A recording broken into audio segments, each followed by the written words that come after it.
Na mtazamaji wangu, natumai mzima na buheri wa afya popote pale ulipo. Kwa mara nyingine, karibu tena katika YouTube channel yetu. Naam, mtazamaji wangu, kwa kweli ni habari njema kuhusiana na kesi ya Mheshimiwa Lissu.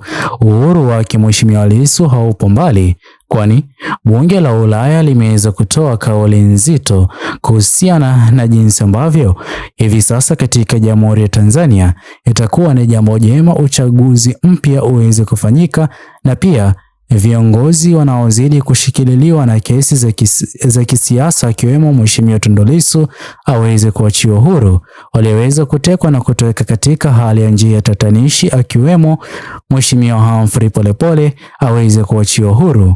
Ila mtazamaji wangu, kabla niweze kukufahamisha zaidi, kwanza kabisa itaweza kuwa ni jambo jema iwapo ni mara ya kwanza kupatana na video zetu, uweze kuchukua sekunde yako moja kubonyeza maneno yaliyoandikwa subscribe chini ya video hii. Muhimu kabisa uweze kulike na kushare video hii kwa makundi mawili ama matatu. Naam, mtazamaji wangu, kwa kweli mjadala mzito hivi sasa unazidi kujadiliwa. Je, Mheshimiwa Lissu anazidi kuachiwa mwezi huu tarehe ngapi?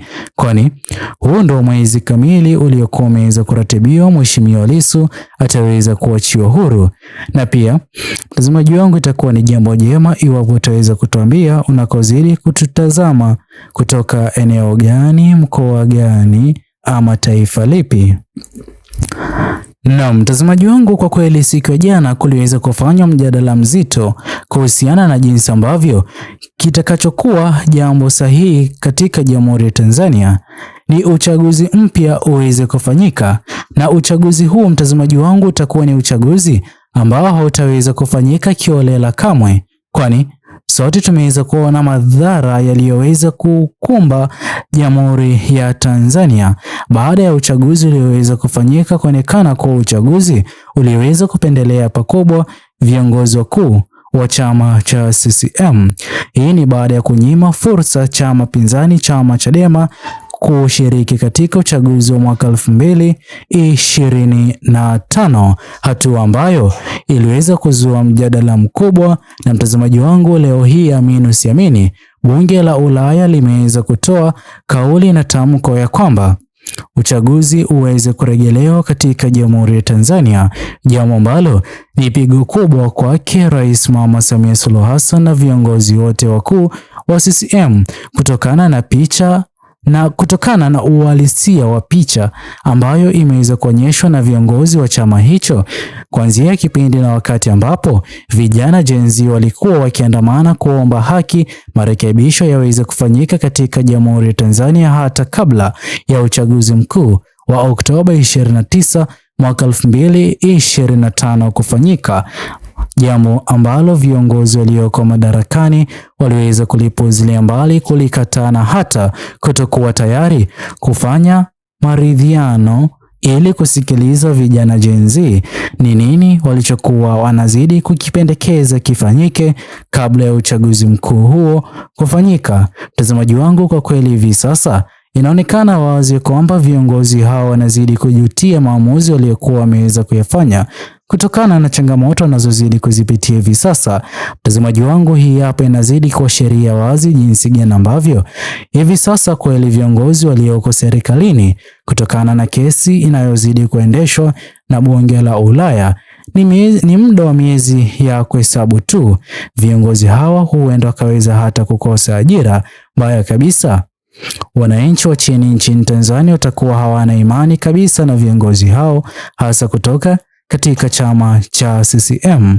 Na ndipo ambapo mtazamaji wangu, juzi kati tumeanza kushuhudia jinsi ambavyo baadhi ya viongozi waliokuwa katika chama cha CCM hivi sasa wameanza kuhamia katika vyama pinzani, ikiwemo kuna wanachama wawili kutoka katika chama cha CCM wameweza kuhamia chama Chadema.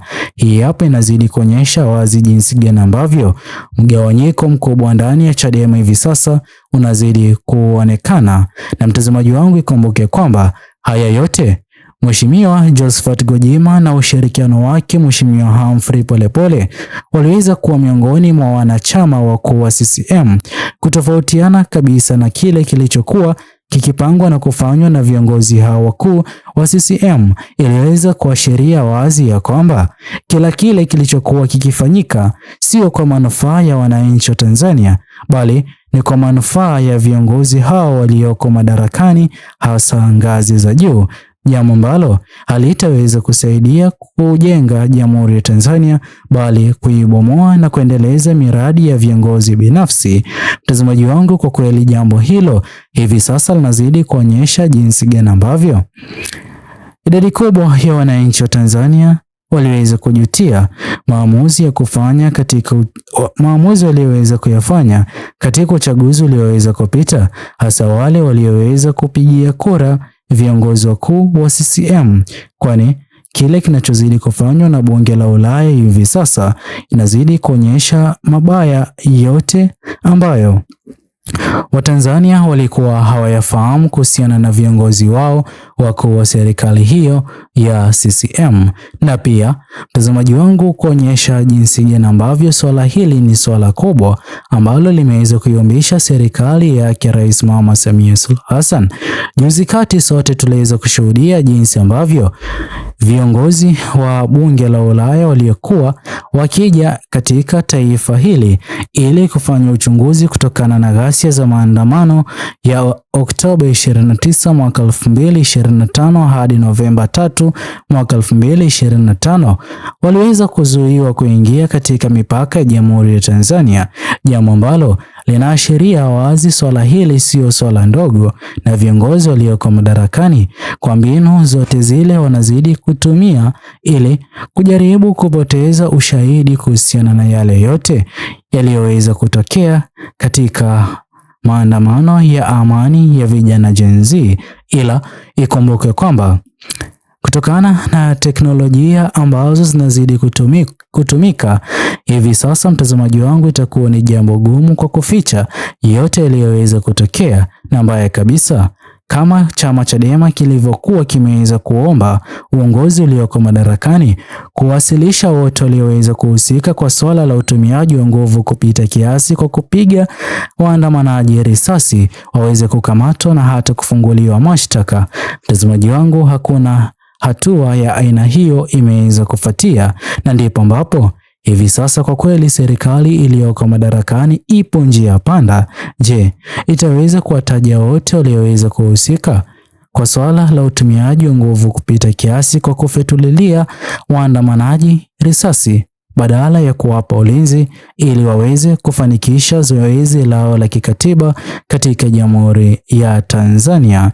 Na mtazamaji wangu, ikumbuke kwamba kadri siku zinavyozidi kwenda, naye Mheshimiwa Lissu anazidi kuendelea kupata umaarufu mkubwa, uungwaji mkono mkubwa, na hata idadi kubwa ya wananchi wa Tanzania kuamini Mheshimiwa Lissu ataweza kuwa kiongozi bora na hata kiongozi atakayekuwa katika historia ya siasa za Jamhuri ya Tanzania. Je, mtazamaji wangu, mtazamo wako ni upi? Tuachie maoni yako katika uwanja wa comment section. Muhimu kabisa, usisahau kusubscribe, like, comment na kushare video hii kwa makundi mawili ama matatu. Bye bye until the next video.